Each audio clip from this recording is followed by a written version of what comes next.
Baiklah, kita lanjutkan hadis yang ke-9, al-haditsus tasi'.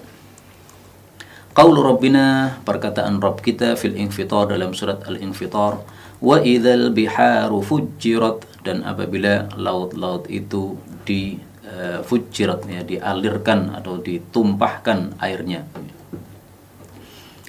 Perhatikan kata-kata fujjirat ya pakai fa, bukan sujjirat, karena kalau sujjirat itu pada surah yang lain, surat At-Takwir, ya. Dan artinya berbeda, ya. Kalau pakai fa, fujirat itu dialirkan atau ditumpahkan. Tapi kalau sujirat maka artinya adalah dinyalakan, ya. Laut-laut itu akan dinyalakan menjadi api. Maka ini dua ayat yang berbeda.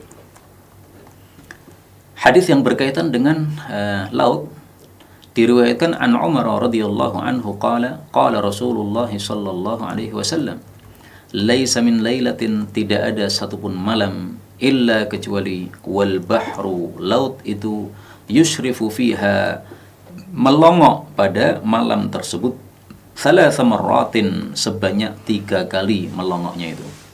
Untuk apa dia melongok? Yasta'dzinu, dia minta izin Allah Ta'ala, kepada Allah Ta'ala. Untuk apa? Ayyam fadhiha, kalau di situ pakai ha diganti aja pakai kha, ya, kurang titik. Dia minta izin ayyam fadhiha, untuk dia itu menuangkan air, untuk dia itu melimpahkan airnya, alaihim, kepada para manusia. Fayakuffahullahu, maka Allah pun menahan dia. Dalam riwayat yang lain yantadih, kalau yantadih pakai ta setelah nun, kemudian pakai ha setelah dad. Tapi di sini yang fadih pakai fa dan kha. Hadis diriwayatkan oleh Imam Ahmad, tetapi dalam sanadnya ada rawi bernama Al-Awam. Dia meriwayatkan an syaikhin, dari seorang syekh, tidak jelas namanya, ya. Kana murabiton, yang dia melakukan ribat, bisahil, di tempat namanya sahil. Wal awamu, sementara rawi yang bernama Awam tadi dhaifun, adalah rawi yang dhaif. Jadi ringkasnya hadis ini derajatnya dhaif. Kenapa dhaif? Karena ada 2 sebab. Sebab yang pertama, ada rawi bernama Awam, dia seorang rawi yang dhaif.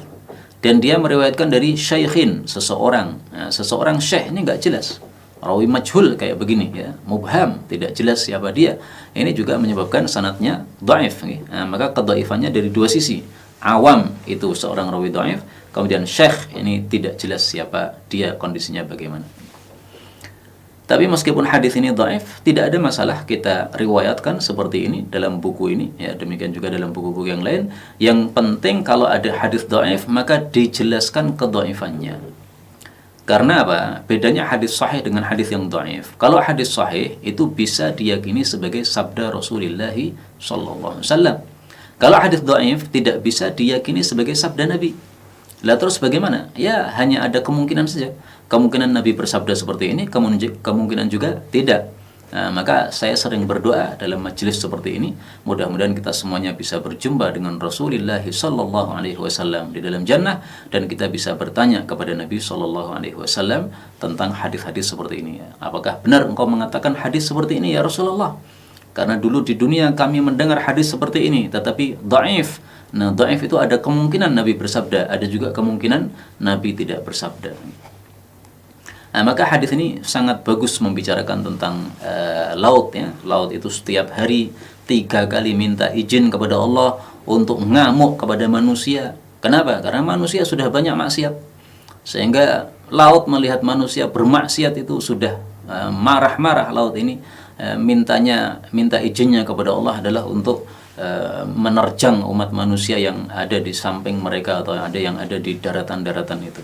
Tapi karena Allah masih maha sayang kepada makhluknya, sehingga tidak diizinkan oleh Allah untuk laut itu merusak dunia ini.